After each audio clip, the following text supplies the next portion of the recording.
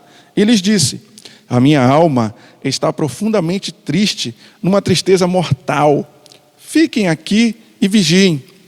Indo um pouco mais adiante, prostrou-se e orava para que, se possível, fosse afastada dele aquela hora.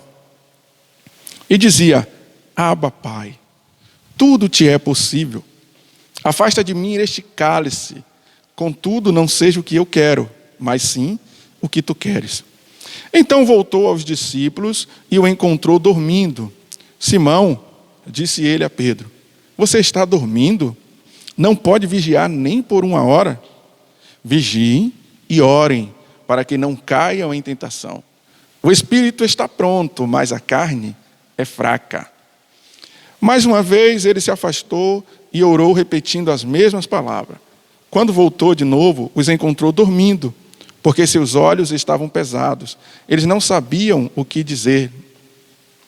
Voltando pela 3ª vez, lhes disse: vocês ainda dormem e descansam. Basta, chegou a hora. Eis que o Filho do Homem está sendo entregue nas mãos dos pecadores. Levantem-se e vamos. Aí vem aquele que me trai. Enquanto ele ainda falava, apareceu Judas, um dos 12. Com ele estava uma multidão armada de espada e varas, enviado pelo chefe dos sacerdotes, mestre da lei e líderes religiosos. O traidor havia combinado um sinal com eles: aquele quem eu saudar com um beijo é ele. Prendam-no e levem-no em segurança. Dirigindo-se imediatamente a Jesus, Judas disse: mestre, e o beijou. Os homens agarraram Jesus e prenderam. Então, um dos que estavam por perto puxou a espada e feriu o servo do sumo sacerdote, decepando-lhe a orelha. Disse-lhe Jesus: estou eu chefiando alguma rebelião para que vocês venham e me prendam com espadas e varas? Todos os dias eu estava com vocês ensinando no templo e vocês não me prenderam, mas as escrituras precisam ser cumpridas. Então todos o abandonaram e fugiram. Um jovem vestido apenas um lençol de linho estava seguindo a Jesus quando tentaram prendê-lo.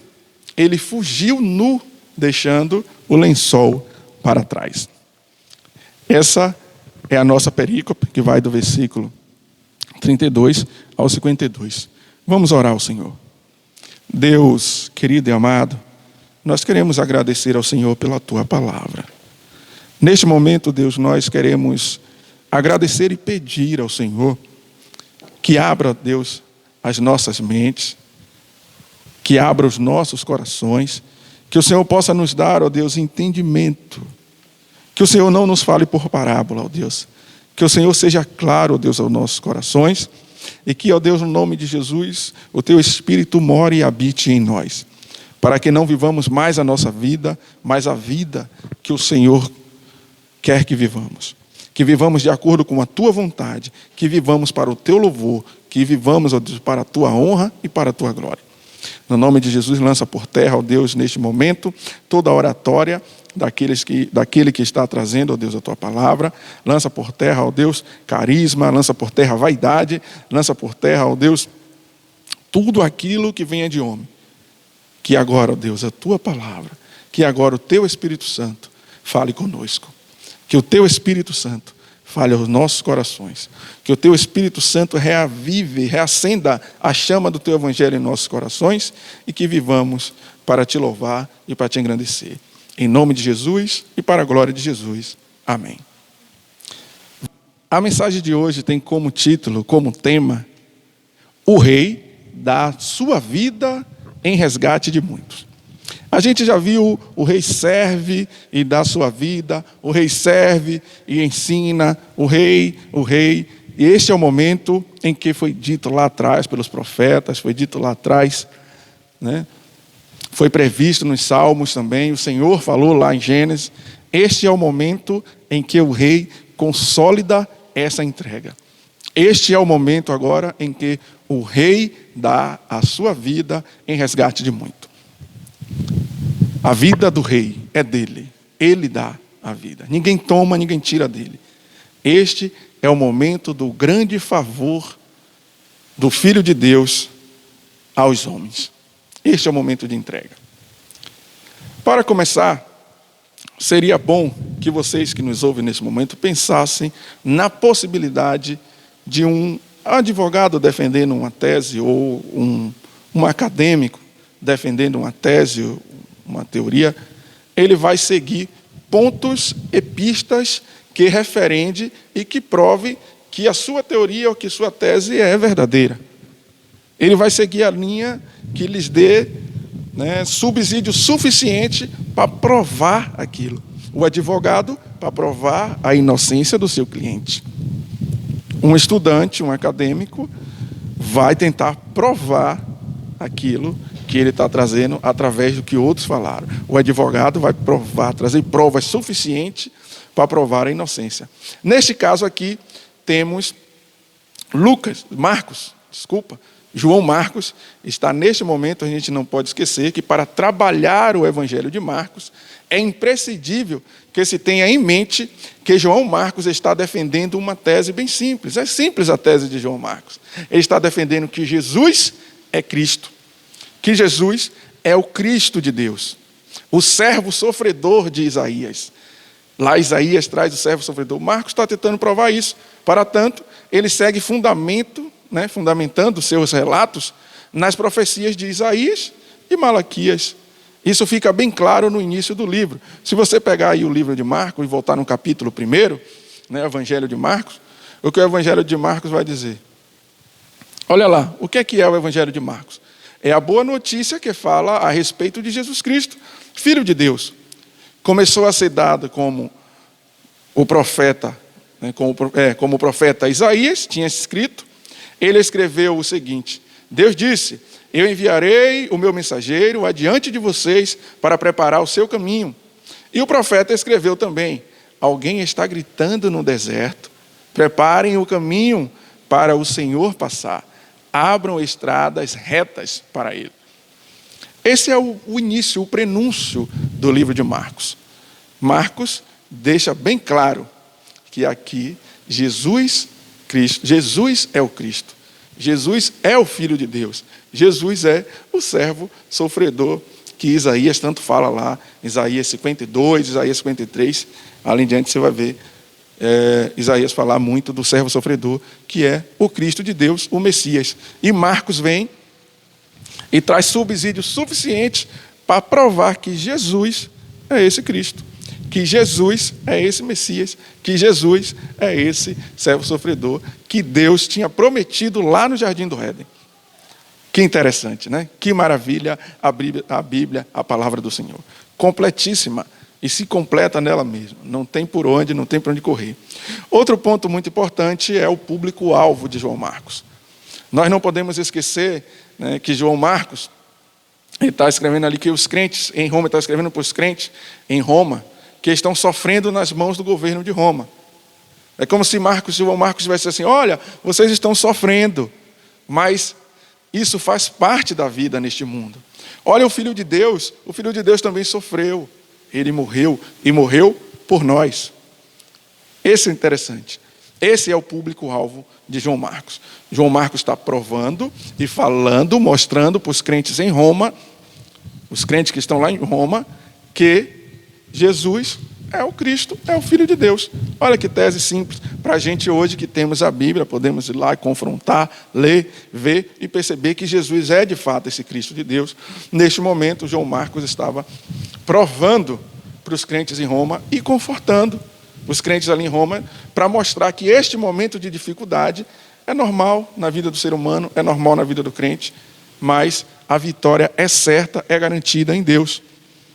Você que está com medo da pandemia, você que está sofrendo antecipadamente por causa da pandemia, o sofrimento, a dificuldade, as aflições aqui na terra são normais.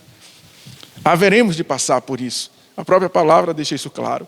Mas ao que vencer, né, coroa de vitória, como está muito bem claro lá às igrejas em Apocalipse. E com fé em Deus e para a glória de Deus, meu irmão, seja você, sejamos nós esses que venceremos e ganharemos a coroa de vitória.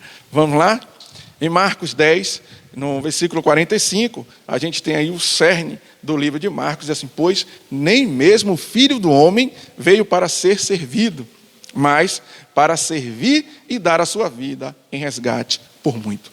Esse é o cerne, esse ali é o coração do livro de João Marcos. Nem o Filho do Homem veio para ser servido. Jesus não veio para ser servido. Aí você lembra agora o tanto que o pastor, o irmão Robson, até eu mesmo em outros momentos falando no livro de João Marcos, o servo, o rei serve, o rei dá a sua vida, o rei serve e ensina, o rei serve isso o tempo todo para mostrar que nem ele, nem o Filho do Homem veio para ser servido. Né? Ele veio para servir e dar a sua vida em resgate de muito. Muito bom. Vamos seguir. O rei dá a sua vida em resgate de muito. Olha que coisa interessante. Esse momento titulamos aqui de O Jardim. Só para a gente compreender, a gente dividiu esse texto, essa perícope, em 2 pontos. Um é o jardim, que é onde Jesus entrega e aceita ali o cálice de Deus. E o outro é uma espada inútil, que é quando Pedro se levanta achando que ações físicas teriam efeitos suficientes para evitar que a palavra de Deus se cumprisse. É claro que isso não aconteceria jamais. Mas vamos discorrer. Vamos falar sobre o jardim agora. O que acontece nesse jardim. Lembrando que a importância não está no jardim. Só fizemos isso para dividir e facilitar. O interessante, o cerne, o objetivo é falar do Cristo e mostrar que o Cristo está neste momento fazendo a tão gloriosa, a tão bendita, a tão maravilhosa doação de sua vida em resgate de mim e em resgate de você. Amém? Deus é bom, Deus é maravilhoso. Olha, a história da humanidade começa no jardim do Éden. Gênesis 2, versículo 7 e 8 fala assim: ora, o Senhor Deus tinha plantado um jardim no Éden para os lados do leste, e ali colocou o homem que formara. Então o Senhor Deus formou o homem do pó da terra e soprou em suas narinas o fôlego de vida, e o homem se tornou um ser vivente. Assim Deus formou o homem, ali no jardim do Éden. Só que lá em Gênesis 3, é ainda lá no jardim do Éden, ainda no jardim, que também acontece a queda do homem, com a entrada do pecado através de Adão.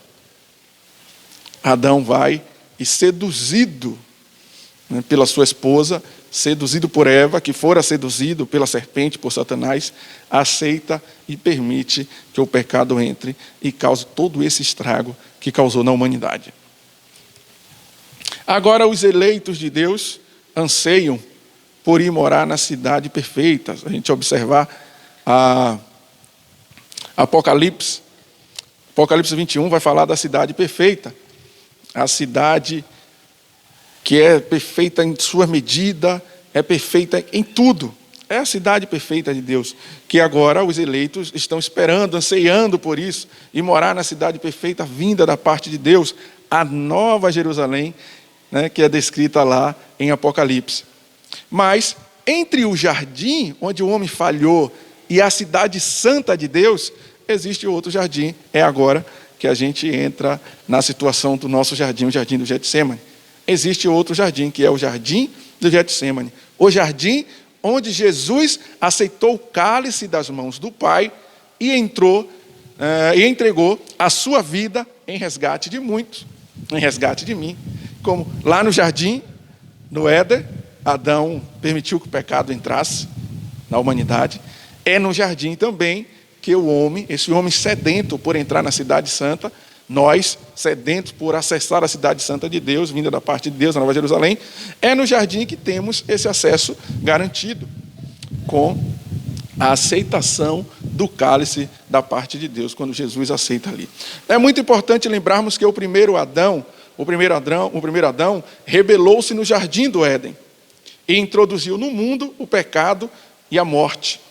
Mas o último Adão, o Cristo, o Cordeiro de Deus, o servo sofredor, Jesus Cristo, sujeitou-se no jardim do Getsêmani e trouxe vida e salvação a todos os que creem. Foi ali no jardim do Getsêmani que Jesus deu ao homem o direito de sair dessa vida de pecado e mudar toda a sua vida, toda a sua história, toda a sua trajetória.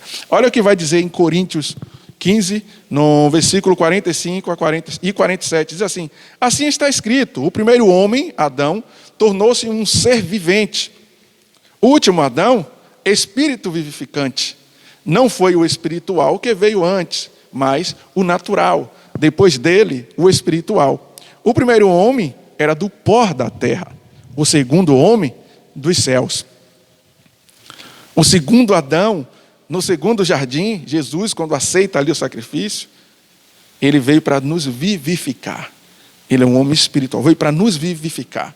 Vamos entender isso lá na frente. Já entendemos o sacrifício de Cristo por nós. Esteve nas mãos, viu, amado, esteve nas mãos de Adão a oportunidade de a humanidade ter tido uma trajetória totalmente diferente da que conhecemos. Mas Adão fracassou. Fome, morte, guerras, falta de amor, toda a consequência do pecado introduzida no mundo através de Adão.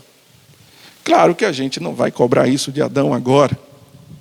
Já aconteceu, estamos sujeitos a o que o mundo, onde o mundo permanece, onde o mundo está, que a palavra vai dizer que jaz no maligno. Mas, como o plano de Deus, Deus tem sempre um plano, o plano de Deus para o nosso resgate, é que agora Jesus, também no jardim, estava tendo a oportunidade de corrigir o erro de Adão e mudar a trajetória da humanidade. Trajetória de morte para uma trajetória que nos levará à cidade santa de Deus, à cidade perfeita, à cidade vinda da parte de Deus, a Nova Jerusalém. É ali também no jardim que Jesus tem essa oportunidade para fazer essa mudança na vida do homem. Romanos 5, de 18 e 19, diz assim: consequentemente, assim como uma só transgressão resulta na condenação de todos os homens, assim também um só ato de justiça resultou na justificação que traz vida a todos os homens. Logo assim como por meio da desobediência de um só homem, muitos foram feitos pecadores, assim também, por meio da obediência de um único homem, muitos serão feitos justos. Para complementar, em Coríntios 15, no versículo 21 e 22, diz assim: visto que a morte veio por meio de um só homem, também a ressurreição dos mortos veio por meio de um só homem. Pois da mesma forma que em Adão todos morreram, em Cristo todos serão vivificados. Que palavra maravilhosa. Fica muito claro que o pecado entrou de fato lá através de Adão, por um só homem, um só ato pecaminoso, resultou na transição de toda a humanidade. Mas um só ato também de um só homem resultou na vivificação de toda a humanidade. É só crer. É só ver. E João Marcos está defendendo a tese. Ele está trazendo, dizendo, o homem já pecou lá, Adão, já pecou. Somos fruto do pecado. Mas Jesus, que está aqui, esse Jesus que morreu e foi crucificado, ele é o Cristo, quem as Escrituras vinha dizendo. O que a Escritura vinha dizendo a respeito do homem que viria para vivificar, para limpar, para purificar o mundo do pecado, é esse Jesus. Ele é o Cristo. Olha para Isaías e veja o servo sofredor neste homem. Olha para Malaquias e veja este homem.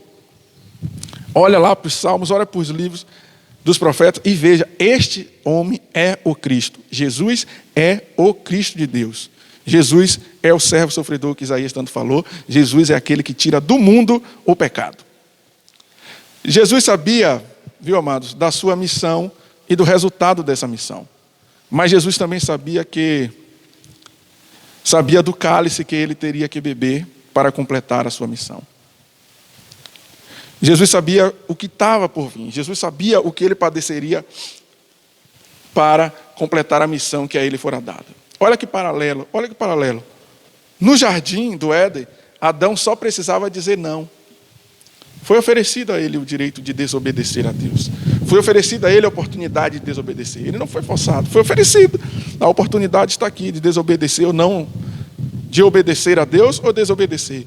Adão só precisava dizer não e obedecer ao Senhor. Mas Adão não fez assim. No jardim do Getsêmani, Jesus precisou aceitar beber do cálice amargo do pecado, sem ter cometido algum e dizer sim. Enquanto Adão só precisava dizer não e não ia padecer nada, não ia passar por nada, Jesus precisou dizer sim, aceitar o cálice. E o cálice é esse momento de sofrimento, momento de dor, momento de padecer, muita dificuldade diante dos homens. Para quê? Para salvar o homem. É aí que a gente vê que o rei dá a sua vida em resgate de muito. É neste momento que o rei está doando, que o rei está entregando a sua vida em resgate de muito. Coisa que ele já vinha durante todo... Claro que a gente está estudando o livro de Marcos, mas os outros evangelhos vão deixar isso muito claro. A gente vai vendo isso lá em Marcos o tempo todo, Jesus falando, ensinando. Inclusive Jesus fala que vai entregar, vai morrer, mas no terceiro dia ele vai inclusive adiante dos apóstolos a Jerusalém. Mas eles não entenderam. E Jesus está agora cumprindo tudo aquilo que fora dito dessa entrega, desse momento que aconteceria. Se Adão soubesse do mal que estava por vir, e nas mãos de quem seria entregue o mundo, ele sofreria só de pensar na possibilidade de desobedecer ao Senhor. Marcos 14, 32 a 34, é parte do texto que a gente leu, diz assim, então foram para um lugar chamado Getsêmani, e Jesus disse aos seus discípulos, sentem-se aqui enquanto vou orar. Levou consigo Pedro, Tiago e João, e começou a ficar aflito e angustiado, e lhes disse, a minha alma está profundamente triste, numa tristeza mortal. Fiquem aqui e orem. É parte da perícope que a gente está estudando. Vocês lembram que João Marcos está defendendo a tese dele? E veio fazendo isso durante todo o livro. Durante todo o livro ele fez isso. Adão não sabia o que viria, mas Jesus, os discípulos e todos que conhecem a lei e os profetas, no caso das Escrituras, também sabiam. Eles sabiam. Então, é como se Marcos estivesse dizendo aqui agora, eles sabiam que esse Jesus era o Cristo profetizado. Esse Jesus era o Cristo que fora dito. Olha só para as coisas, olha para as evidências, olha para como aconteceu, como teve que ser, que é isso aí. Sabe por que angústia? Uma coisa interessante a respeito da angústia. Adão não precisou passar por essa angústia, mas Jesus passou. Sabe onde é que estava a angústia? Era o que Isaías disse a respeito do servo sofredor. Isaías vai falar coisa que aconteceria com o servo sofredor. Presta atenção, olha só. Ele está em Isaías 53, de 3 a 9. Acompanhe comigo, Isaías 53, de 3 a 9. Ele diz assim, ele foi rejeitado e desprezado por todos. Ele suportou dores e sofrimentos sem fim. Era como alguém que não queremos ver, nós nem mesmo olhávamos para ele e desprezávamos. No entanto, era o nosso sofrimento que ele estava carregando. Era a nossa dor que ele estava suportando. E nós pensávamos que era por causa das suas próprias culpas que Deus os estava castigando, que Deus estava maltratando e ferindo. Porém, ele estava sofrendo por causa dos nossos pecados. Estava sendo castigado por causa das nossas maldades. Nós somos curados pelo castigo que ele sofreu. Somos sarados pelo sofrimento, e pelos ferimentos que ele recebeu. Todos nós éramos como ovelhas que haviam perdido. Cada um de nós seguia o seu próprio caminho. Mas o Senhor castigou seu servo. Fez com que ele sofresse o castigo que nos é merecido. Ele foi maltratado, mas aguentou tudo humildemente e não disse uma só palavra. Ficou calado como um cordeiro que vai ser morto, como uma ovelha quando cortam a sua lã. Foi preso, condenado, ele foi expulso do mundo dos vivos, foi morto por causa dos pecados do nosso povo, foi sepultado ao lado de criminosos, foi enterrado com os ricos, embora nunca tivesse cometido crime nenhum, nem tivesse dito uma só mentira. Isso é parte da dificuldade que o servo sofredor teria que passar. E Jesus sabia disso. Aí a gente fala da angústia de Jesus. Ele sabia do que ele teria que passar para livrar a humanidade do pecado. Mas você acha que toda angústia, toda a dor de Jesus residia nisso? Você acha que era essa dor, esse sofrimento físico, esses flagelos, essas coisas que deixavam o coração de Jesus em angústia? Não é não, amados. É uma coisa bem simples e mais séria.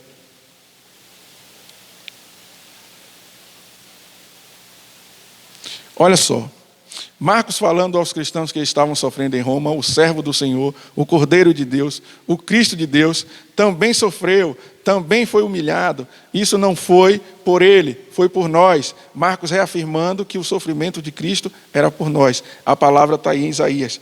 Mas a pergunta é a seguinte: você acha que era isso que fazia Jesus sofrer? Que a angústia do Senhor estava nisso aí?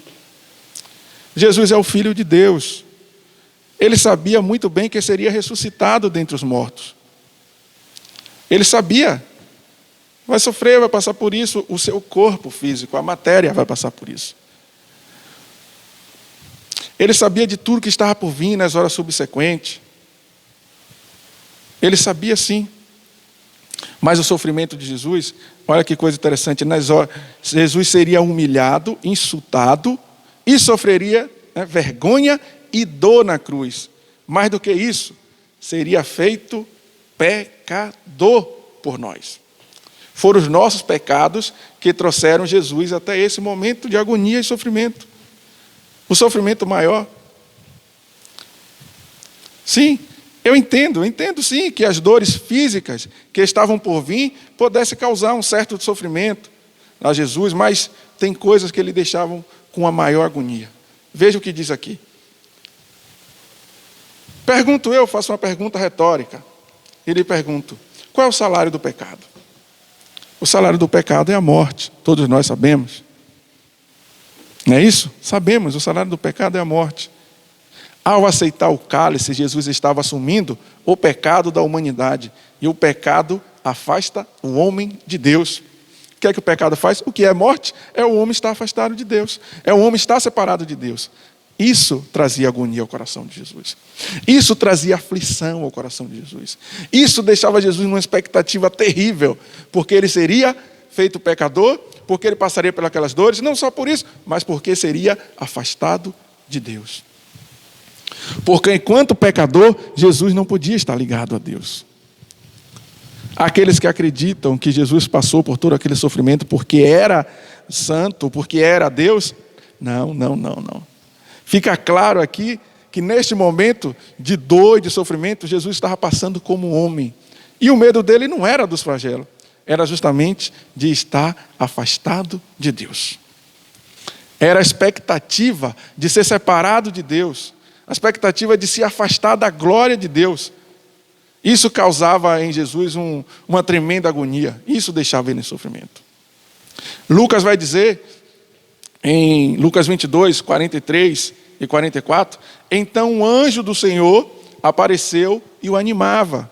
Cheio de uma grande aflição, Jesus orava com mais força ainda. O seu suor era como gotas de sangue caindo no chão. A ciência explica isso. Quando as glândulas sudoríparas começam a dilatar e o ser humano começa a suar sangue. Mas isso só diante de uma tremenda agonia, diante de um grande sofrimento. E o que levava Jesus a esse sofrimento era a expectativa de se afastar de Deus. Este momento nos mostra claramente a humanidade de Jesus ao passar pelaquela via cruz, ao passar pelaquele terrível momento.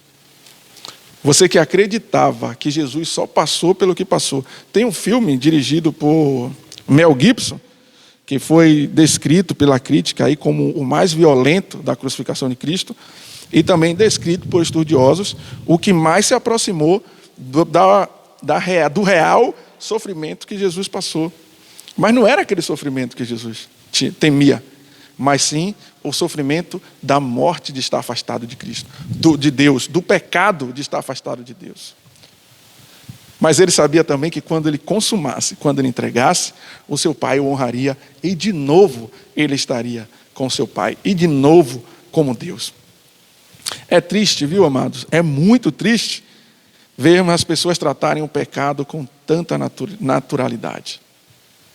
Se isso causava em Jesus agonia a ponto de suar gotas de sangue, e a gente olha, infelizmente, para a humanidade, até dentro da igreja, Deus tenha misericórdia, pessoas tratando o pecado de forma tão natural, de forma tão simples. O pecado, o salário do pecado é a morte. O pecado afasta o homem de Deus. E o homem afastado de Deus não tem valor nenhum. O homem afastado de Deus, ele é massa de manobra na mão de Satanás. Jesus deixa claro e diz assim: o Filho do Homem está sendo entregue na mão dos pecadores. Foi entregue na mão dos pecadores para fazer dele o que quisesse. Da carne, é claro. O Filho do Homem sabe disso. E você que me ouve agora sabe disso. Você que sabe que o salário do pecado é a morte, sabe disso. Então trate o pecado com mais responsabilidade. E faça como Jó. Se desvie dele. Seja justo e se desvie dele. Se afaste dele. Quando Jesus diz assim: orem, vigiem e ore para que não sejam tentados, é porque as pessoas acham que pode passar a brincar perto da tentação. Não é. A carne está pronta.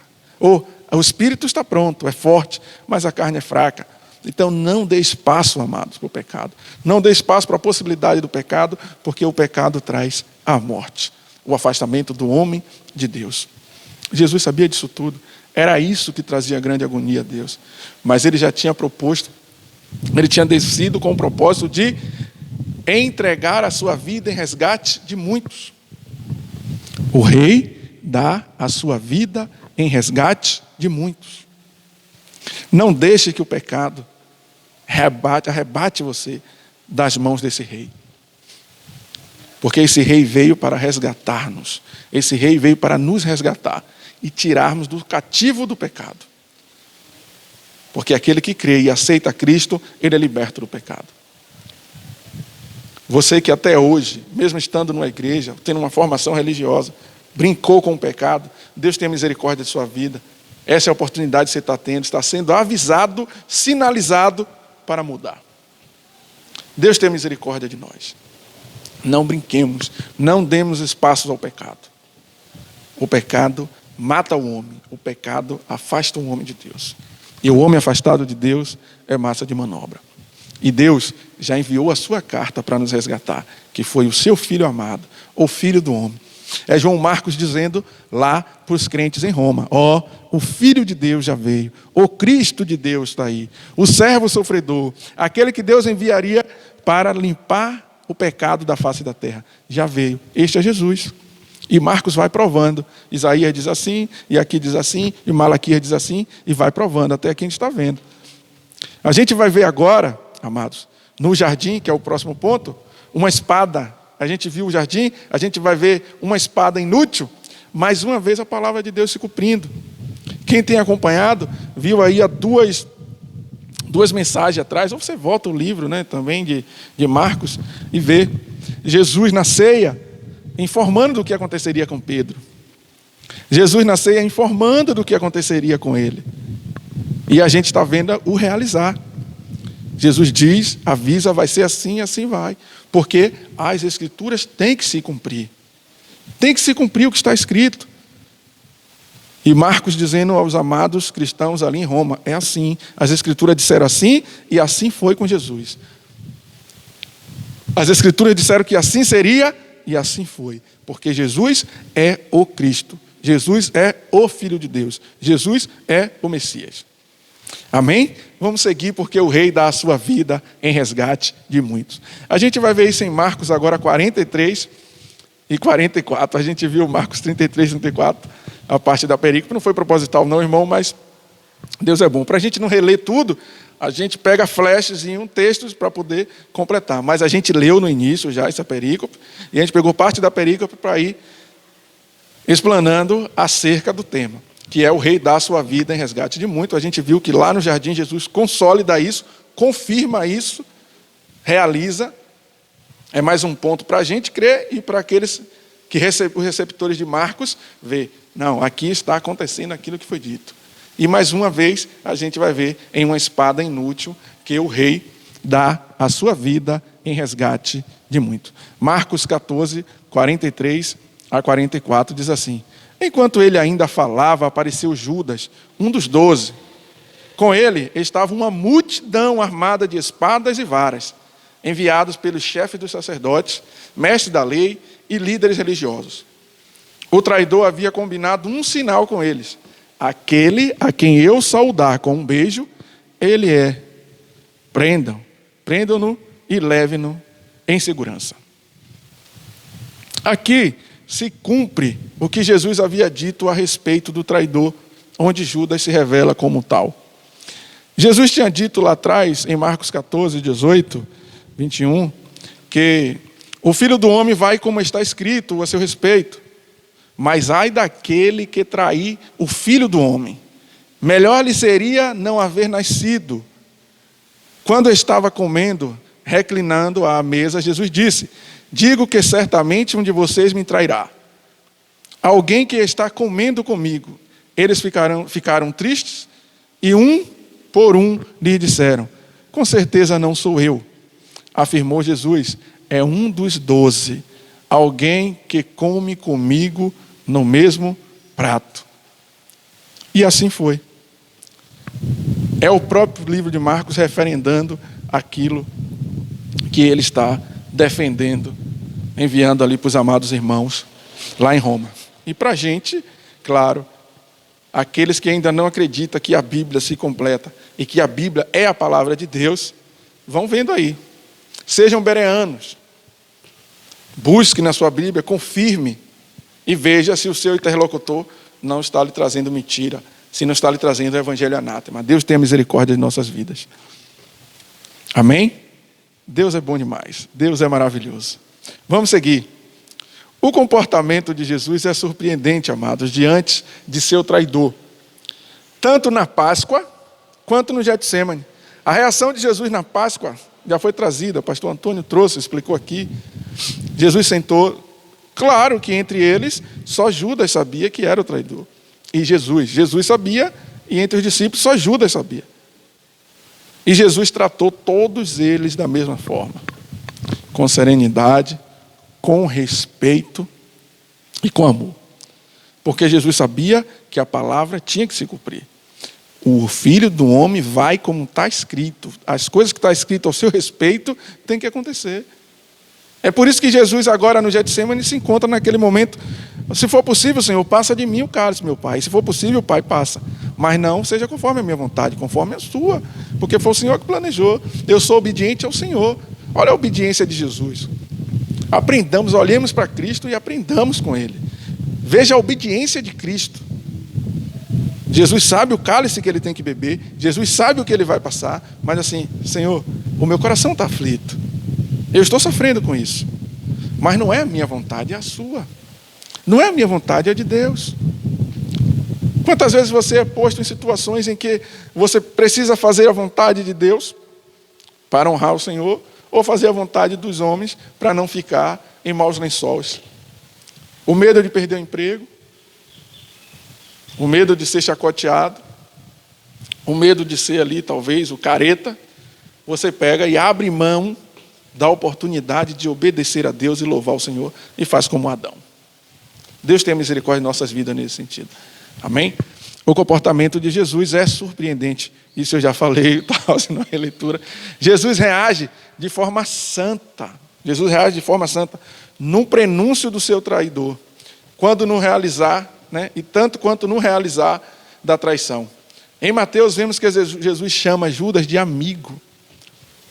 Aqui fica claro, olha o que está lá em Éfesos 6,12. Pois a nossa luta não é contra a carne, não é contra seres humanos, mas contra os poderes e autoridades, contra os dominadores deste mundo de trevas, contra as forças espirituais do mal nas regiões celestes. Está claro, Jesus está mostrando isso. Porque se fosse contra a carne, pegava as Judas ali e arranca esse cara daqui e manda embora e acabou. Mas não, não era contra Judas a briga.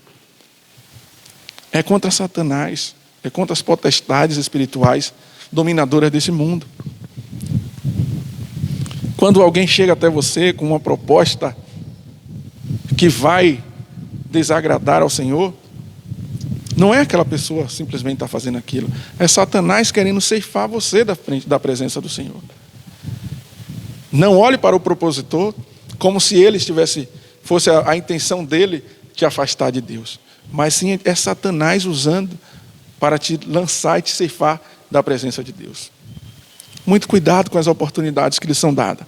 Muito cuidado com os pratos, os banquetes que lhe são oferecidos. Embora Jesus tenha tratado Judas com respeito e dignidade e mansidão, Jesus fez isso, tratou Judas com respeito, dignidade e mansidão, porque não era contra a carne, lembre disso, não é contra a carne. A guerra, a luta não é contra a carne. Eu gosto de Éfeso, que Éfeso traz esse tema ali. A luta não é contra a carne. Observe as precauções de Judas. Jesus trata de uma forma, que Jesus sabe que não é contra a carne, Jesus sabe com quem é a luta. Olha a precaução de Judas. Judas vai e leva um grande número de soldados com espadas e varas. A precaução de pedir que prendessem Jesus com bastante segurança. Isso mostra que eles esperavam uma reação violenta, característica dos conflitos entre reinos terrenos, característica da humanidade, característica do homem, característico do ser material. A preocupação de Judas era essa, que Jesus, agora, ele sabia que Jesus era rei, um rei sem trono neste momento. O Wesley vai falar isso de Jesus como um rei sem trono. Agora ele é um rei sem trono, porque agora ele já entregou, já está bebendo do cálice. Agora ele é um homem afligido de Deus, conforme está dito lá em Isaías. Agora ele é aquele afligido de Deus por causa do meu pecado. O rei sem trono está só como homem, mas as suas atitudes têm que louvar e engrandecer o nome de Deus. E ele está lá e decidido a fazer com que as coisas se cumpram conforme a vontade de Deus, conforme a vontade do Pai. Eu vou voltar um pouco para avançar. Isso está aqui. Voltar para avançar. Como vocês vão compreender? Lembre que Jesus leva Pedro, Tiago e João. Isso acontece antes do 43, do 44. Por isso que eu disse voltar para avançar. Jesus leva Pedro, Tiago e João mais adiante e pede que vigiem, orem para que não sejam tentados. O interessante é que esta é a terceira vez que Jesus leva estes três homens, em específico, a terceira vez que são eles. Na casa de Jairo, foram eles três, Marcos 5, 21, 43. No Monte da Transfiguração, Marcos também 9, de 2 a 13, são eles três também. E agora no Getsêmani. Isso porque esses homens que depois seriam chamados de colunas da igreja, eles são chamados de coluna da igreja lá em Gálatas. Isso porque esses homens seriam chamados de coluna da igreja, precisavam ser preparados, precisavam ter muito claro em suas mentes qual o reino que espera por eles. Você lembra que foram esses momentos, sempre eles três, e eles três seriam chamados de coluna da igreja? Eles precisavam ser preparados e saber que o reino não era terreno, que o reino não é material, que o reino não é carnal.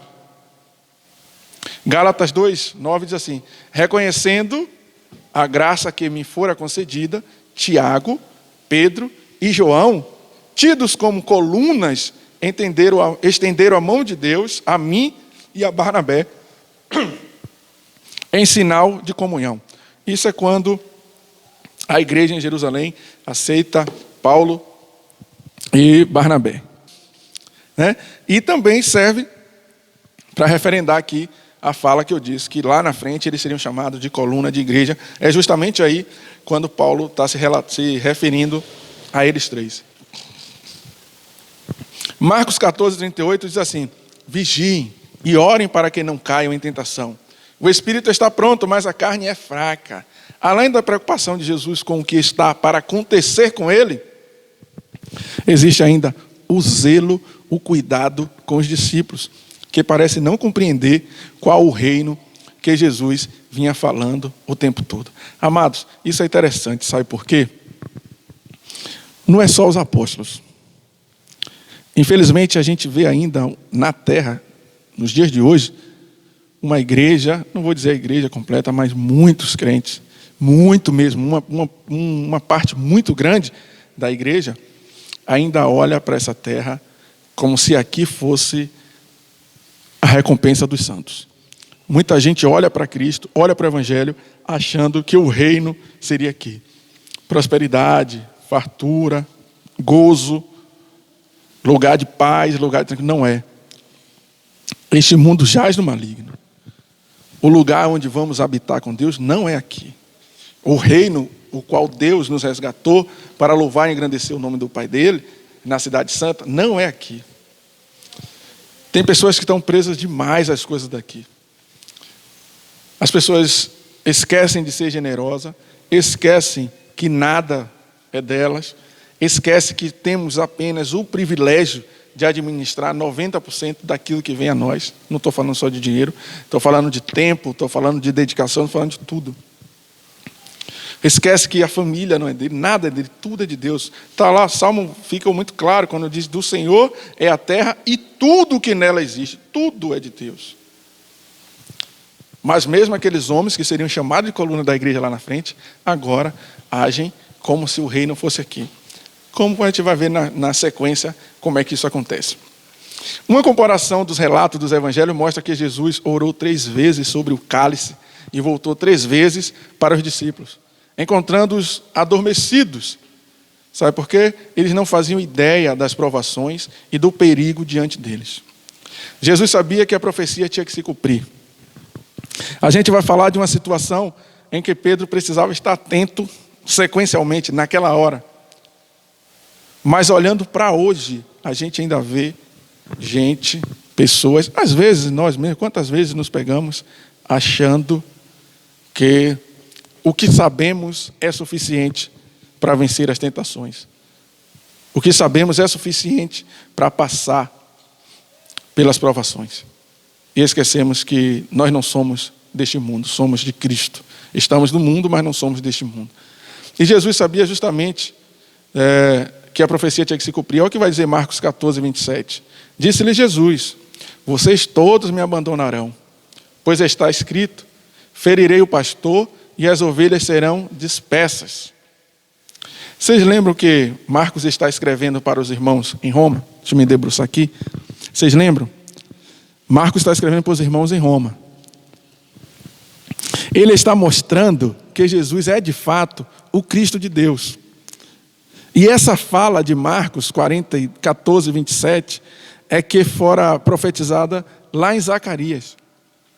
É mais uma evidência que Marcos está trazendo para mostrar para os cristãos em Roma e nós, leitores hoje, de que de fato Jesus é Jesus, filho de José, de Maria lá. Claro, Maria concebeu do Espírito Santo, mas para quem morava ali era filho de José e de Maria, para quem os conhecia. Ele é o Filho de Deus. Ele é o Cristo de Deus. Ele é o Messias. Jesus, e Marcos prova isso, vem provando isso. Olha o que diz Zacarias 13, 7.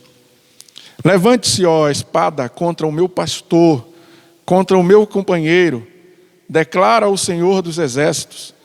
Fira o pastor e as ovelhas se dispersarão, e voltarei minha mão para os pequeninos. É a referência.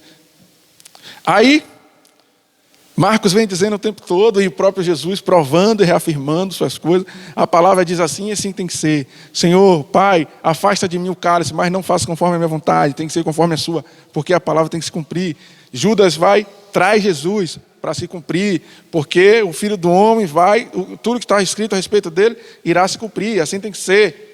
Aí Pedro, eu não sei se pretensiosamente, lá em Marcos 14, 29, quando Jesus falou a respeito do que aconteceria, que eles o abandonariam, Pedro fala assim, Pedro declara, ainda que todos te abandonem, eu não te abandonarei.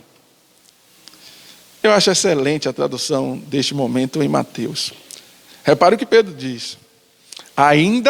Ele declarou, ainda que todos te abandonem, eu nunca te abandonarei. Aí a gente vai lá para Mateus 26, 52 e 54, pequenininho, só para a gente entender uma coisa. Repara. Disse-lhe Jesus, guarde a espada, pois todos os que empunham a espada, pela espada morrerão. Você acha que eu não posso pedir a meu Pai, e Ele não colocaria imediatamente à minha disposição mais de 12 legiões de anjos? Como então se cumpririam as escrituras que dizem que as coisas deveriam acontecer desta forma? Imagina, amados. É Jesus dizendo assim, Pedro, rapaz, lembra que eu disse lá em cima, que ele disse que não, está lá em Marcos 14, 29. Aí eu trouxe Mateus 26, de 52 e 54, porque lá em Marcos, ele é um pouquinho resumido, e eu acho que Mateus, ele é bem enfático, para dizer assim, essas coisas, né, o meu reino não é daqui. É Jesus dizendo assim a Pedro, as coisas não são do jeito que tu queres, não. Lembra da fala pretensiosa lá em Pedro, que disse que não abandonaria? Ele tinha que abandonar, porque estava escrito, era a vontade de Deus, e a profecia do Senhor se cumpre, você queira ou não, ela vai se cumprir. Pedro pretensiosamente disse que não abandonaria, mas estava escrito que sim. Aí quando eles prendem Jesus, Pedro saca a espada e corta a orelha de Malco, do servo do sumo sacerdote.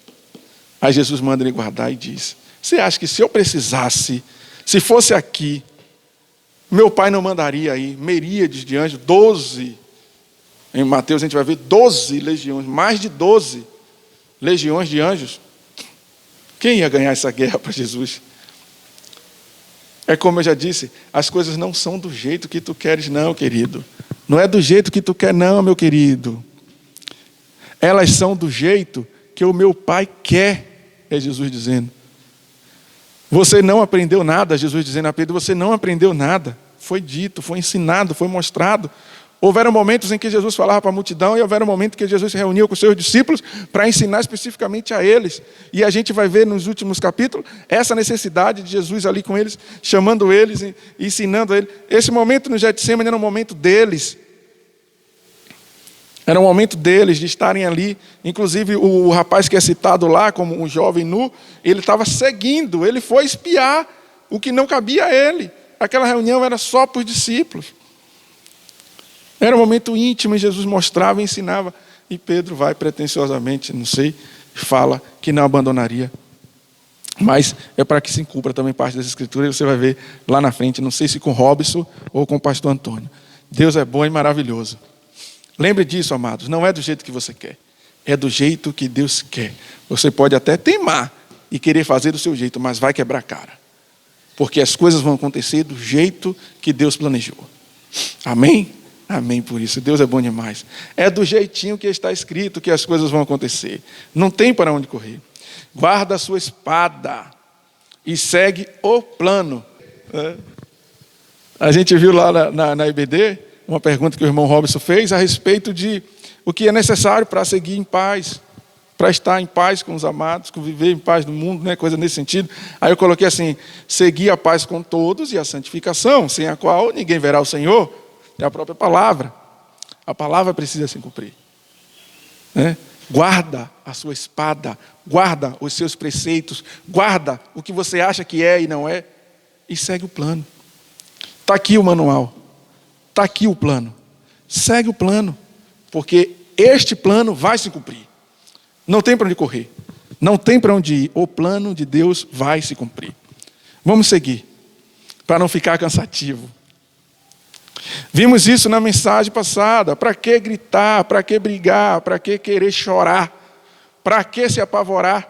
Fica calmo, glorifica o Senhor e segue o plano. Não foi isso?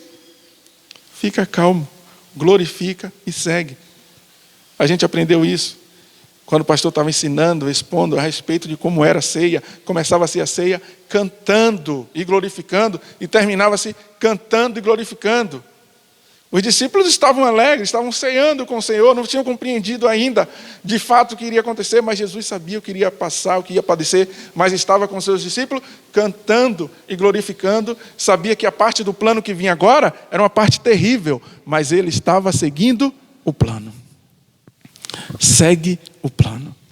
Louva, glorifica o Senhor e segue o plano, porque as coisas vão acontecer como foram planejadas por Deus.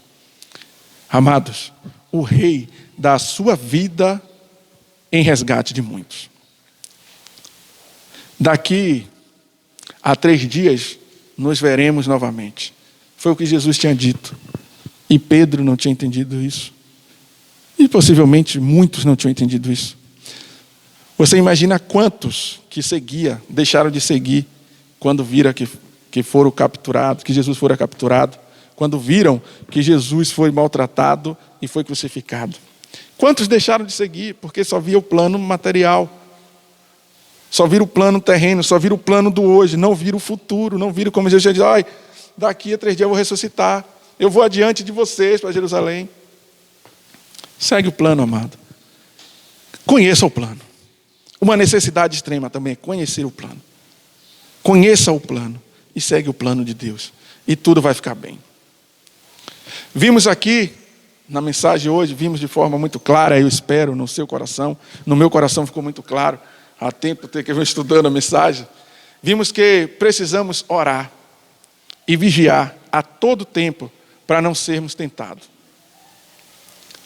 Precisamos o tempo todo orar e vigiar. Isso está lá em cima, em Marcos, no início do texto, ali de 32 a 34. E Jesus faz isso por 3 vezes. Ora, vigia, orar e vigiar, porque o espírito está pronto, mas a carne é fraca. Vimos isso. É Jesus dizendo, não sou eu que estou dizendo, precisamos orar e vigiar. É Jesus lá no Getsemane dizendo, orar e vigiar. Precisamos ser obedientes aos mandamentos do Senhor. Se a palavra diz assim, é assim que tem que ser. A gente vai ver isso na vida de Cristo. Se eu for dar endereço aqui, o meu telapronto está me informando ali. Obrigado, Leslie. Precisamos ser obedientes aos mandamentos do Senhor. Se a palavra diz assim, é assim que tem que ser. A palavra está dizendo que você precisa se desviar do mal, tem que se desviar do mal. A palavra está dizendo que você tem que ser justo, tem que ser justo. A palavra está dizendo que você tem que fazer o bem, tem que fazer o bem. Tem que amar o próximo, tem que amar. Tem que orar pelos seus inimigos, tem que orar. Se a palavra está dizendo para não matar, tem que matar. É para não matar. Está dizendo que é para amar, é para amar. Vimos também que não importa o que eu faça ou deixe de fazer, a palavra de Deus vai se cumprir. Segue o plano. E a palavra de Deus vai se cumprir se você seguir ou não. Deus vai fazer cumprir. A palavra de Deus vai se cumprir. E vimos também que Jesus é o servo sofredor. Que Jesus é o Filho de Deus. Que Jesus é o Messias. Que Jesus é o Cristo de Deus. Vimos aqui que Marcos, antes de terminar o capítulo, a gente já está vendo que Marcos consegue dar provas suficientes para os cristãos ali em Roma de que Jesus é o servo de Deus. e de que o sofrimento que Jesus estava passando era necessário para que tivéssemos acesso ao coração do Pai. E que o seu e o meu sofrimento, aqui nessa terra, é inevitável. Vamos passar, teremos que passar. A palavra está cheia disso. Inclusive lá em Apocalipse, as 7 igrejas, todos terminam assim: ao que vencer, presume batalha, presume guerra, presume provações. É ao que vencer, ao que passar por isso, ao que passar por aquilo, ao que passar por pandemia, é o Covid, e está aí as dificuldades. Mas ao que vencer, dar-te-ei a coroa de vitória.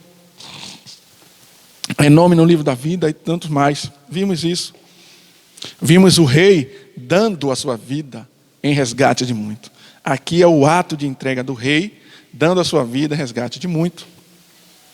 O rei está dando a sua vida em resgate de você, sem alternativas. Só existe ele capaz desse feito. O rei, ele está dando a vida em resgate de mim e de você. E não há outra alternativa. Quer ver? Lá em João 14, no versículo 5 ao 6, diz assim: respondeu Jesus: eu sou o caminho, a verdade e a vida. Ninguém vai ao Pai a não ser por mim.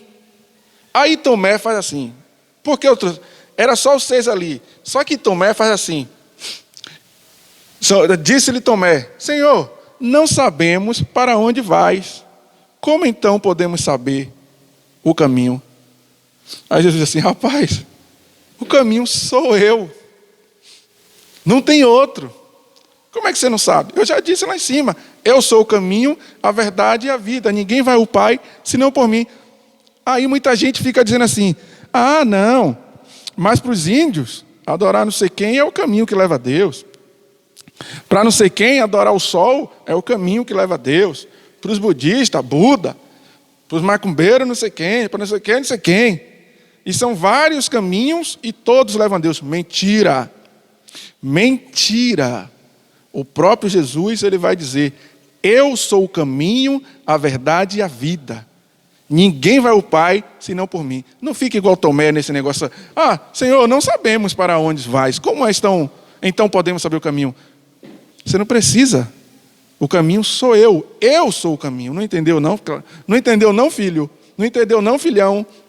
Eu sou o caminho. Não existe alternativa. Uma vez me disseram, uma autoridade religiosa conversando comigo, disse que não gostava muito dos crentes porque não respeitava as culturas, ideologias, porque nas culturas que a gente vê a multidão de caminhos que levam a Deus. Muito bem. Eu não sou o Hume, o Descartes, ou sei lá quem, o Olavo de Carvalho, mas vi um pouquinho de filosofia e sei, a filosofia, as culturas e não sei o quê, oferece diversas alternativas para se chegar a Deus. Mas a Bíblia, o plano, o manual, ele só oferece um. E é Jesus Cristo. O Cristo de Deus. O servo sofredor. Jesus, aquele de quem Marcos está falando para os cristãos em Roma. Ele é o caminho. Não existe alternativa. Não existe outra possibilidade. Não existe onde você possa ser salvo senão em Cristo Jesus. O rei está dando sua vida neste momento. O rei Jesus, o único caminho, está dando a sua vida neste momento. Está dando a sua vida para selar a nova aliança entre Deus e o homem. Sem essa aliança, o homem não tem comunhão com Deus. Sem essa aliança, o homem não chega ao céu. Não pense que há outra possibilidade disso. Não existe. Quem selou a aliança foi Jesus. Jesus é o caminho. E neste momento, amado, o rei está lhe convidando a ser obediente ao Senhor e seguir o plano. O rei chama você neste momento a seguir o plano, como o Senhor nos orienta. Neste momento, o rei que deu a sua vida em seu favor, em meu favor, está te chamando a assumir essa nova aliança do sangue de Cristo, no sangue de Jesus. E você que nos ouve, que ainda não fez essa aliança com Cristo, que ainda não assumiu, ou que já assumiu e não declarou, procure alguém, o pastor mais próximo de você, um irmão que você confia, faça essa declaração, reafirme ou afirme a sua aliança com Cristo. Não estou chamando você para ser batista, estou chamando você para reafirmar a aliança com Cristo, fazer a nova aliança com Deus através de Cristo. Estou chamando você para a vida de salvação. Estou lhe convidando para aceitar o Cristo, a única alternativa de salvação do homem. Não existe possibilidade em Buda, não existe possibilidade em Dalai Lama, não existe possibilidade em Corme, em Damião, em Pedro, em Tiago, não existe possibilidade em nenhum deles. A única possibilidade é Cristo. João 14, 5. Eu sou o caminho, a verdade e a vida. Ninguém vai ao Pai senão por mim. Amém? Deus é bom demais. Deus é misericordioso. Que nesta noite o Senhor possa estar encontrando no seu coração lugar para morar. Que o Senhor possa encontrar no seu coração lugar para fazer morada. Que você possa nesta noite olhar para o seu coração, olhar para a sua vida e refazer a aliança com Cristo. Refazer a aliança se você há muito tempo perdeu, se você já esteve uma vez na igreja e não tinha ainda afirmado essa aliança com Cristo, esta oportunidade. Deixa eu só corrigir uma coisa aqui. João 14, 6. João 14, 6. 5 é a parte em que Tomé fala. É porque ficou trocado na hora que eu coloquei ali. Mas João 14, 6 diz assim: respondeu Jesus: eu sou o caminho, a verdade e a vida. Ninguém vai ao Pai senão por mim. Amém? Que Deus continue lhe abençoando. Que Deus derrame bênção sobre sua vida. Que Deus possa, da sua misericórdia, alcançar a sua vida e que você assuma essa aliança no sangue de Cristo. Nós vamos agora para uma mensagem cantada. Nós vamos orar primeiro, vamos orar por essa palavra, depois vamos a uma mensagem cantada e depois a nossa irmã Leslie, que está aqui nos apoiando, vai orar, encerrando esse culto para a honra e glória de Jesus. Primeiro, vamos orar. Santo Deus e eterno Pai, nós queremos engrandecer o seu nome, meu Deus. Nós queremos louvar, ó Deus, o teu nome. Pai, nós queremos te honrar, nós queremos te exaltar, nós queremos bendizer o teu nome. Pai, no nome do teu Filho amado Jesus, nós queremos agradar ao Senhor. No nome de Jesus, Deus, nós queremos fazer aquilo que o Senhor planejou para que fizéssemos. Nós queremos, Deus, no nome de Jesus, seguir o teu plano. Ó Deus, para tanto nós pedimos que a palavra que aprendemos, ela tenha efeito práticos em nossas vidas. Para que façamos tudo isso que queremos, nós precisamos, ó Deus, que o teu Espírito venha até nós e que vivamos de acordo com o teu Espírito, com a tua vontade. Nós precisamos, ó Deus, que o teu Espírito more em nós. Deus, no nome de Jesus, muito obrigado pela palavra. Muito obrigado pela oportunidade. Muito obrigado porque o Senhor tem nos amado, tem nos corrigido, tem nos chamado a atenção. Porque o Senhor só corrige, o Pai corrige a quem ama. Muito obrigado por nos amar. Toma nossas vidas em tuas mãos e que possamos ser vasos de bênção para a humanidade, no nome de Jesus e para a glória de Jesus. Mas, ó Deus, coloca o teu Espírito Santo em nós e que ele não afaste de nós. Não permita que morramos, que afastemos-nos do Senhor por causa do pecado. Em nome de Jesus nós agradecemos. Amém. Amém. Glória a Deus. Nós vamos agora para a mensagem cantada e logo depois nossa irmã Leslie vai estar orando, encerrando esse culto de adoração e louvor ao nosso Senhor Jesus. Amém. Amém.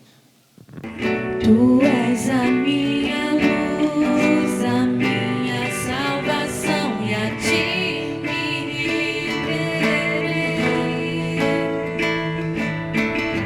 Se ao teu lado estou, seguro em tuas mãos, eu nada temerei.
irei, pois eu sei que vive estás, e um dia voltarás dos céus pra nos buscar, pra sempre reinarás. Aleluia. Só em ti confiarei, eu nada temerei, em frente eu irei, pois eu sei que vives nós, e um dia voltarás dos céus pra nos buscar, pra sempre reinarás. Aleluia.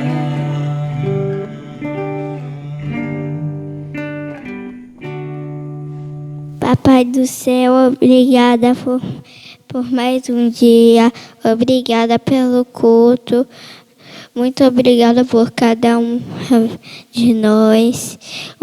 Não permite que nada aconteça com a vida de cada uma pessoa. Eu te peço e te agradeço por tudo que o Senhor fez, e também te peço para que o nosso futuro seja muito melhor do que o nosso passado.